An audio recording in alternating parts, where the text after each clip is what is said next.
पटरी की मरम्मत मुकम्मल हो चुकी। ट्रेन कुछ ही देर में रवाना होगी। गाड़ी जाने वाली है। शुक्र है खुदा का। सफर में हूँ पर खबरों से दूर नहीं, क्योंकि जानते रहना लाजमी है। तो अभी अपना फोन उठाइए और समा SMS न्यूज अलर्ट्स हासिल करने के लिए SA टाइप कीजिए और भेज दीजिए 8125 पर। समा SMS न्यूज अलर्ट्स, जानते रहना लाजमी है।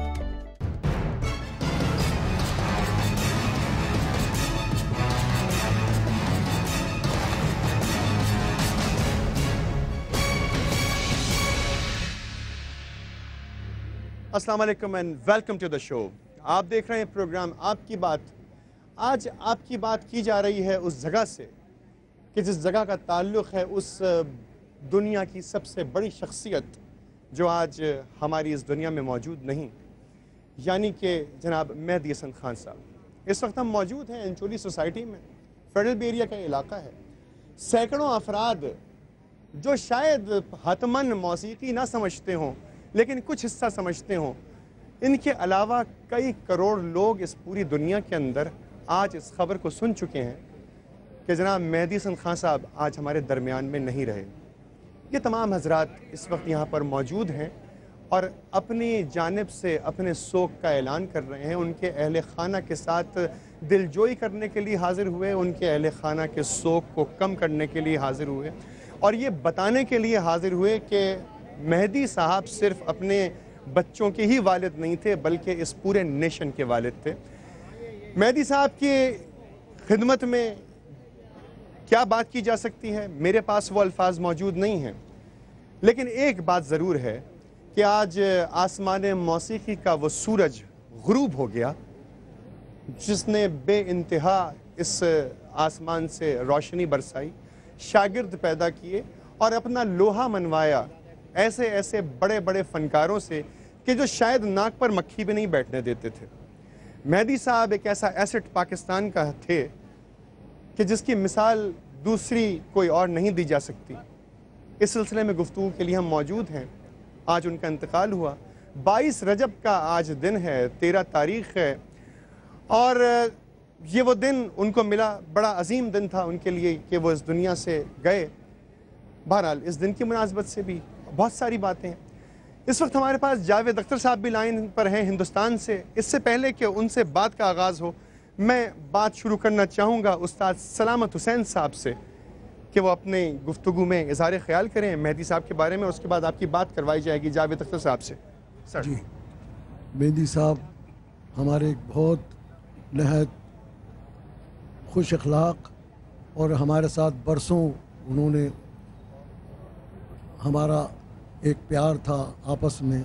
हमने इंडस्ट्री में भी और फिर उनके साथ टीवी में भी और सार कॉन्फ्रेंस में भी हमारे साथ वो गए और बहुत ही सलामत हुसैन साहब, मेहदी साहब इस दुनिया से रुखसत हो गए, क्या ये खला कभी पुर हो सकेगा? नहीं, ये जो उनको अल्लाह ताला ने एक नेमत दी थी और जो उनके साथ वो सब कुछ चला गया, वो अब दुनिया में मुश्किल है। उस्ताद सलामत हुसैन साहब फरमाते हैं कि जो कुछ अल्लाह ताला ने उनको अता किया था वो उनके साथ चला गया। हमारे साथ मौजूद हैं जावेद अख्तर साहब लाइन पर। जावेद अख्तर साहब, thank you very much for joining. आपका बहुत शुक्रिया कि आपने कीमती वक्त हमें इनायत किया। मगर आज फ़न मौसीकी के आसमान का वो सूरज गुरूब हो गया पाकिस्तान में कि जो शायद अपनी रोशनी हिंदुस्तान पर भी बरसाता था। आप के हिंदुस्तान के रहने वाले लोगों पर क्या असर पड़ा इस बात का? मैं समझता हूँ कि यहाँ भी एक गम की लहर फैली है। कोई अखबार, कोई हिंदुस्तान का टीवी चैनल ऐसा नहीं है जिसने मुझे फ़ोन ना किया हो, तो इससे ही मुझे अंदाज़ा होता है हर जगह हर टीवी पे उसका जिक्र हो रहा है। और यहाँ उनकी मकबूलियत उतनी ही थी जितनी आपके मुल्क में। मुझे याद पड़ता है कि 72-73 में पहली बार मैंने सुना था और हम लोगों ने ये गज़लें सुनी थी, रंजिशी सही दिल ही ये और अपना अब के हम बिछड़े तो शायद कभी ख्वाबों में मिले, चले भी आओ कि गुलशन हसन का कारोबार चले, बात करनी मुझे मुश्किल कभी ऐसी तो नहीं। ये सब गज़लें जो थी 70s में आई थी और इन्होंने लोगों को जीत लिया था, एक वाकई एक जादू सा कर दिया था हिंदुस्तान के तूल अर्ज़ में। ये इस कदर मकबूल हुई थी। और मैं आपको बताऊं, आपको हैरत होगी सुन के कि जनूबी हिंदुस्तान में जहां लोग उर्दू तो क्या हिंदी भी नहीं समझते, ऐसे भी लोग हैं, वो भी ऐसे कई लोगों से मैं वाकिफ हूँ कि वो सुबह उठ के अपने घर में मेहदी हसन का कैसेट या सीडी लगा देते हैं और वो दिन भर बज रही है, वही आवाज गूंज रही है घर में, एक ऐसे घर में जहां लोग जिस कदर मकबूलियत पाकिस्तान में थी, बर्र-ए-सगीर में थी, हिंदुस्तान में थी और पूरी दुनिया में जहां जहां लोग गजल को समझते थे, गालिबन उनके लिए वो शख्स शहंशाह गजल ही होगा। गजल को नहीं समझते थे, यही तो कमाल है कि जहां लोग गजल भी नहीं समझते। जावेद अख्तर साहब, आपका बहुत शुक्रिया। आपकी तमाम गुफ्तगू हिंदुस्तान और पाकिस्तान के रहने वालों ने और पूरी दुनिया में जो लोग मौजूद हैं, जो शख्स इस वक्त पाकिस्तान की इस खबर को सुन रहा है, उसने आपकी गुफ्तगू सुनी। हम आपके बहुत शुक्रगुजार हैं कि आपने हमें वक्त इनायत किया। इंशाअल्लाह फिर कभी ज़रूर मुलाकात होगी। ये तो आज शोक का वक्त है। हमारे साथ मौजूद हैं वो तमाम लोग कि जिन्होंने ज़िंदगी गुजारी, इस फ़न को अपना वक्त दिया, अपना खून दिया, अपनी सांसें दी और आज किसी जगह पर मौजूद हैं। देखते हैं कि वो क्या कहते हैं। सर, आपका तारुफ मैं क्या करवाऊं इस पूरी दुनिया से। आपने जो काम किया है उसकी तो खैर शाबाश आपको शायद वो उस्ताद ही देता जो इस दुनिया से चला गया। हम में तो ताकत नहीं है। हसन भाई, किस तरीके से बताएंगे? जी, मैंने मेरा काफ़ी ताल्लुक़ रहा है खान साहब के साथ, खान साहब की फ़ैमिली के साथ, इनके बच्चों के साथ, कामरान, आसिफ, आरिफ भाई के साथ। और मेरी खुशकिस्मती थी कि मेरे काफ़ी गाने रिमिक्स भी किए हैं खान साहब के, जो काफ़ी पजीराई मिली और ट्रिब्यूट के तौर पे मैंने खान साहब को ट्रिब्यूट दिया है और वो गाने काफ़ी मशहूर थे। सलीम भाई, खान साहब ने कभी आपको शाबाश दी?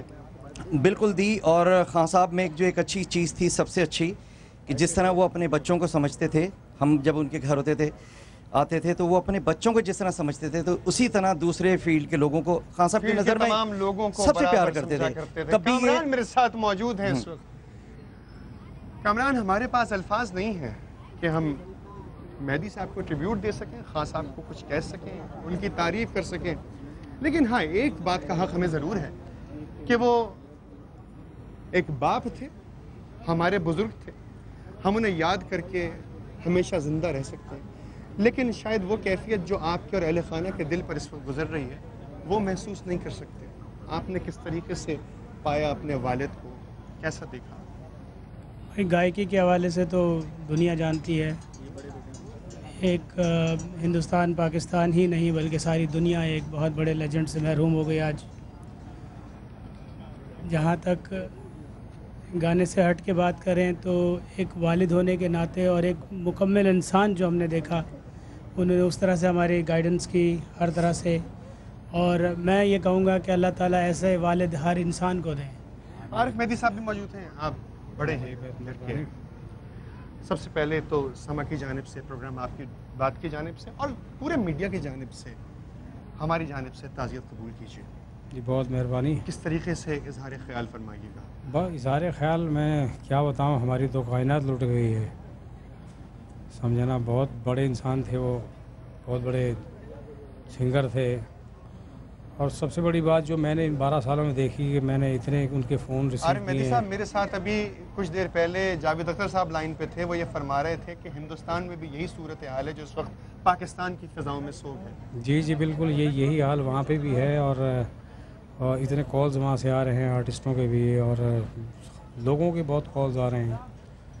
और जिस तरीके से उनकी फीलिंग्स मैं देख रहा हूँ फ़ोन पे, जिस तरह लोग धाड़े मार मार के रो रहे हैं, तो ये एक बहुत बड़ी बात है कि इतनी बड़ी शख्सियत का बेटा होने पर आपको कितना फ़ख्र महसूस होता है? शुक्र मालिक का, मैं बहुत प्राउड फील करता हूँ कि मुझे उनके घर में पैदा किया। जब पाकिस्तान के मौजू पर बहस होती है तो हम ये कहते हैं कि हमारे पास अगर कुछ नहीं है तो कोई बात नहीं, लेकिन मेहदी हसन खान साहब हमारे पास है। पूरी दुनिया में ये बात होती है। आप किस तरीके से कहेंगे? बेशक, बिल्कुल ये बड़े फ़ख्र की बात है हमारे पूरे पाकिस्तान के लिए कि इतना बड़ा लेजेंड और ऐसे इंसान, बहैसियत इंसान भी बहुत बड़े थे वो, और वो हमारे पाकिस्तान में थे, पाकिस्तानी अवाम उनको प्यार करती है इसीलिए। क्या हमारे ममलिकत ने उनकी कदर की है? जी, अवाम जो है वो तो हम जो उनकी जो बीमार होने के बाद हमें अंदाज़ा हुआ कि लोग उनसे कितना प्यार करते हैं। बीमारी के बाद एहसास हुआ कि लोग मेहदी साहब से कितना प्यार करते हैं। साबिर साहब हमारे साथ मौजूद हैं। जाफरी साहब से पहले बात करते हैं, आपसे भी गुफ्तगू होगी।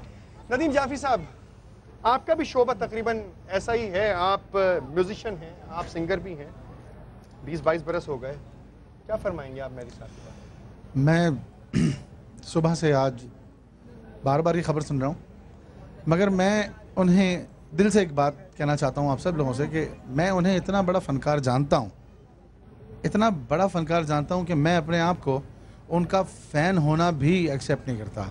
इतना बड़ा आदमी जो जो आने वाले कई सौ सालों तक मुझे आता हुआ नज़र नहीं आ रहा, बहुत मुश्किल, और पिछले गुजरे 200-300 सालों में हमने नहीं सुना। अख्तर भाई हमारे साथ हैं, वो एक बात अभी इस बात को बढ़ाएंगे कि 1000 साल में ऐसा कोई इंसान पैदा होता है। बात यह है कि जब कोई आर्टिस्ट जाता है तो उसको उसकी जो लेफ्ट ओवर जो चीज़ें बकाया पीछे हैं उसके, उनका ख्याल रखना बहुत ज़रूरी है। क्या हम लोग ख्याल रख लेंगे हसन जहांगीर साहब, इस विरसे को संभाल लेंगे? देखिए, म्यूज़िक का बादशाह, king of ghazal, king of music, और एक आवाज़ का, सुरों का जादूगर, इस सदी महरूम हो गई उनसे। इस सदी में ऐसी मिसाल अब मुझे नज़र आती हुई नहीं आती। इस सदी को मेहदी हसन साहब के ही नाम से इस सदी को याद रखना चाहिए। और मैं अरबाब इख्तियार से कहूँगा कि इन्हें एक टाइटल है सर मेहदी हसन खान साहब के नाम से हमेशा लिखा पड़ा। आपकी बात पहुँची तमाम अरबाब इख्तियार तक। हमारे साथ मौजूद हैं टीना सानी साहिबा, लाइन पर हैं। टीना सानी साहिबा, आपको मेरी आवाज़ आ रही होगी। इस वक्त हम सोगवार ख़ानदान और सोगवार लोगों के दरमियान मौजूद हैं।